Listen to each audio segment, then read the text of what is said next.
eBay Motors is here for that ride or die. Look, everybody's got that one car that means so much to them. My first new car it had a tan drop top. I thought I was the coolest guy in the world when I would drive that car. It was amazing.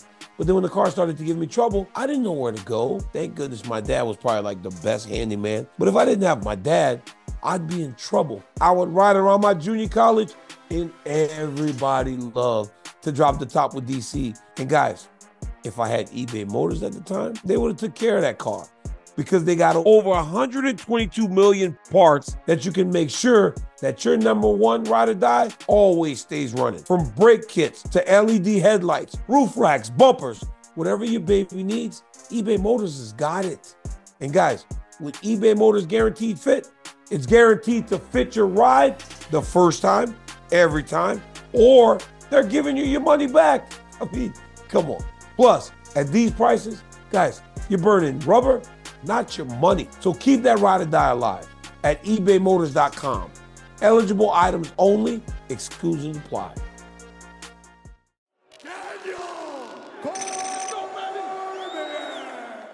All right, so business is picking up now, finally. Finally, business is picking up, right?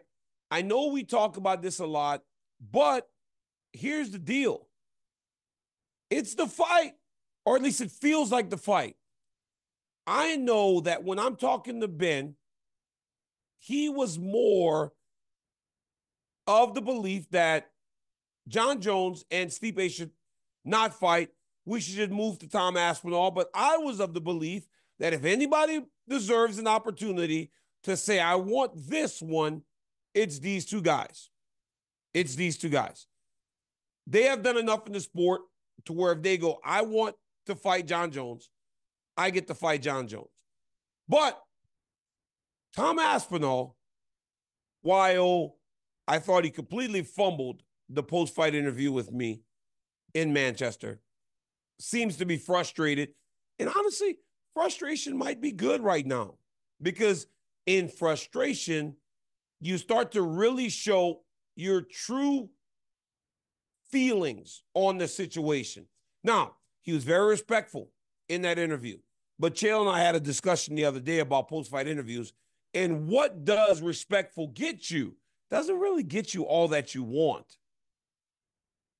Now, respect's out the window with this dude, and he's just telling it how it is. But here's one thing about Jon Jones, and this could be from me because I know, because I'm a person that lived it with him.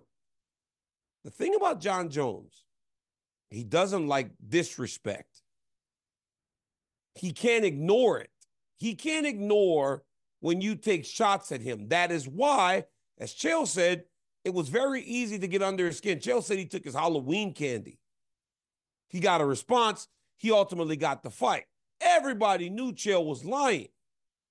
But he got Jon's attention because Jon felt disrespected. And we as fighters don't like being disrespected, especially one who has had as much success as Jon Jones has had. And at the end of the day, Jon Jones is a champion and he is a competitor. So what happened today is, and it's long been deleted, but you guys know, man, you can't really delete things on the internet. So once it's out there, it's pretty much out there. So I got this off the Mac Life, who, by the way, does a phenomenal job. Oscar does great work for the site and for their YouTube and everything else they do. So Jon writes, this dude literally has my large black in his mouth every week. I'm flattered. I absolutely guarantee he will not win more world championships than me. That's truly all that matters at the end of the day. There's been many champions. No one like me. I sleep good at night. To that, Tom Aspinall goes, Jon's right. He's won more world championships than me while using PEDs. Guys, it's brilliant. It's brilliant. Because as you know, through the whole course of the situation with Jon and I, the one thing he always hated and the one thing that he wants to prove more than anything is that he did not do PEDs. The one thing that he doesn't want on his record is an asterisk, to the point that when USADA said Jon Jones's levels were low, like throwing a pinch of salt in a swimming pool or something like that, uh, he said, I beat USADA, which, as we have discussed, you didn't beat USADA. They just are saying, I don't remember what the fuck they said at the end of it, but he wanted to prove I didn't do that. So Tom Aspinall attacking that part of what he has done will really make him jump in and go, I can't stand that dude. When somebody says they can't stand you, ultimately they choose to fight you. Tom Aspinall now is finally, he's poked and he's poked and he's poked and he's poked. And while neither me or Chael or anyone else that got under the skin of Jones has told him directly, this is the path, he finally has found the thing that will ultimately get him closer to that fight. Does that fight happen? I don't know. I don't know. And honestly, I don't know if it's in John's best interest to take this fight. Because this kid's young. This kid's excited. This kid wants everything that he has had. And that makes him dangerous. And I'm going to be honest with you. I didn't have the same view of Tom Aspinall as Michael Bisping and some of those guys did initially. But I'm slowly starting to buy into the idea that this dude is the future of the heavyweight division. Now, I would love to see him in there with a striker like Cyril Gane or one of those other guys. But when I watch him, I think that he is something different than what we have seen in a very long time in the heavyweight division. Because while Francis Ngannou is so great, he wasn't a well-rounded guy like you see in Tom Aspinall. Francis, while he was awesome, the one area that Stipe really did take advantage of was the wrestling. And we will not pretend that Francis is now some high-level wrestling guy, even though he was able to out-wrestle Cyril Gane. This guy just seems to be next. He just seems to be next. And when you're speaking of retirement, as we have heard John do on many occasions now, you don't really want to see the guy that's next.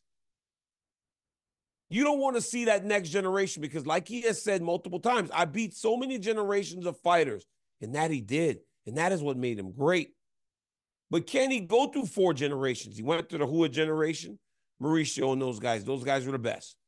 Then he went to the generation of guys like myself, who were the best at the time, and Rashad and Gustafsson. Then he went through the generation where he beat Dominic Reyes, and he beat Cyril Gane, and he beat Thiago Santos, I think his name is. Those guys were that generation of fighter. He's been through 3 generations of fighters. Does he have enough in the tank to go through another generation of guys? Does he? That would be a big ask for anyone. But when you look at this guy seems like, I don't know. Especially when you're looking at fighting a guy that's 42 years old and hasn't fought in 3.5 years. For a massive payday, possibly the biggest payday of his career. Didn't he say like 15 million or something a while back? But I believe also, ultimately, right now, Tom Aspinall, while poking and prodding, finally has touched on the thing that will ultimately make John Jones go, my God, I cannot stand this dude. I need to deal with him. Because when you accuse him of that, that's where he gets worked up. And at the end of the day, and it's not me, John doesn't live rent-free in my head. John doesn't do this. John doesn't do. At the end of the day, that's something valid to touch on because at the end of the day, he was accused and proven that he did those things. There's proof. There's proof. So if I'm Tom Aspinall, I'm staying down this path. I am not getting off of it. I'm going to continue down this path, continue to mess with that to hopefully upset him. You know, Tom has also said he's going to be on reserve for New York City. A lot will be learned about these 3 heavyweights as we get closer to Madison Square Garden. Because if somebody gets hurt and then the next guy doesn't want to fight Aspinall, it's a problem. It's different. Because do you recall last year, Tom Aspinall was ready, or Sergey Pavlovich, honestly, was on standby for if someone got hurt. John got hurt. Stipe didn't fight Sergey Pavlovich. So to me, it just feels like these 2 legends want to fight each other and nobody else. Who am I?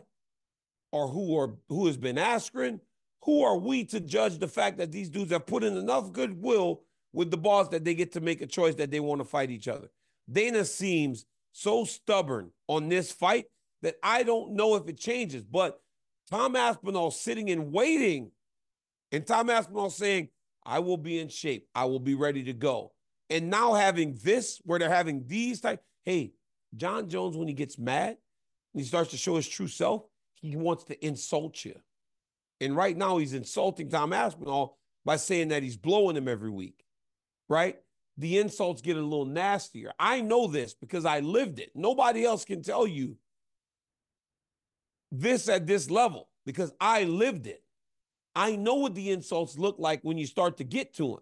I am telling you guys right now, he is starting to get to him, starting to get to John Jones. And when you get to him, that's when you possibly get the fight. Hey, and look, in my case, it didn't work out. I got what I wanted, and it did not work out.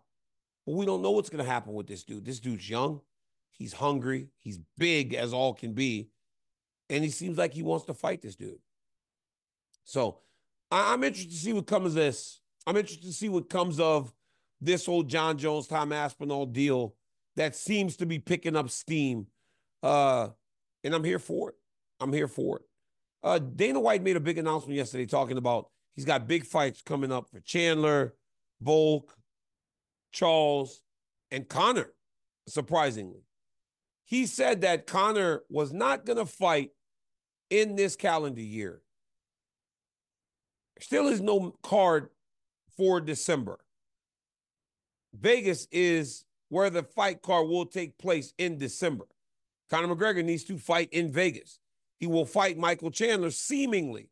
So it seems as though when the boss went public and started to say, well, this guy's not fighting, it almost lit a fire in Conor McGregor. It seems like we're getting closer and closer. And then if you listen in the words, it said Charles versus Volk. I've got big news. Charles versus Volk?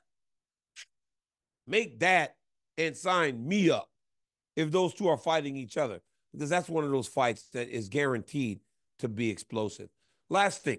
So I was with Umar Nurmagomedov the other day. I go, why don't you, or why didn't you just say I'll be the backup fighter for Aljamain Sterling versus, no, not Aljamain Sterling. He's not the champ. It's Sean O'Malley versus Merab Dvalishvili. He goes, why would I be the backup fighter when I am already the best in the world? That's his thought. That's his belief. So he's not going to be the backup guy, but as we know, there are backup fighters tied to every single fight in championship nowadays. Who's the guy? Who's the guy? That's the question we should all be asking. Why are we not asking? Who's the backup fighter? Merab weighed in whenever Aljamain fought Sean. Sergey was going to weigh in when Stipe was fighting John. Chandler, when he first got, oh, look at that thumb up thing that I always do.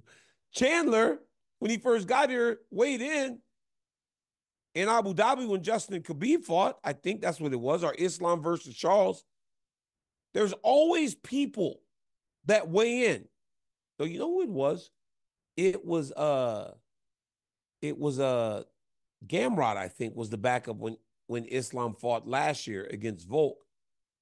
Or he was going to be the backup with Islam and Charles, but then Volk ended up stepping in for him, which doesn't make much sense.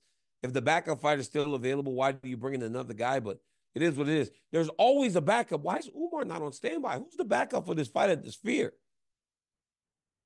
That's the biggest fight card that they've ever paid for. There's got to be a backup. We need to find out who it is, guys. Hey, things are picking up at heavyweight. I think we're closer today to John Jones and Tom Aspinall fighting than we've ever been, because I'm telling you, I don't know John Jones personally. I don't know him like that, but I do know him in beef. And in beef, disrespect is always what gets you closer to fighting him. Tom Aspinall is being disrespectful now. And I think that is going to work to his advantage in terms of getting this fight. Even if John goes through and fights Stipe, he might stick around to try to deal with the Tom Aspinall issue. If you're in the John Jones camp, the issue has become Tom Aspinall because of the disrespect. But hey, I don't mind the disrespect. The disrespect makes the fight fun. And these two dudes are disrespecting each other, and I'm here for it. All right, guys. Thank you, as always, for joining. I appreciate your love and support. Until next time, like, subscribe, and tell your friends about my YouTube channel. because we dropping stuff like this. Hey, and only I know how to deal with Jones because I'm the only one that had real beef with him. Till next time. Peace.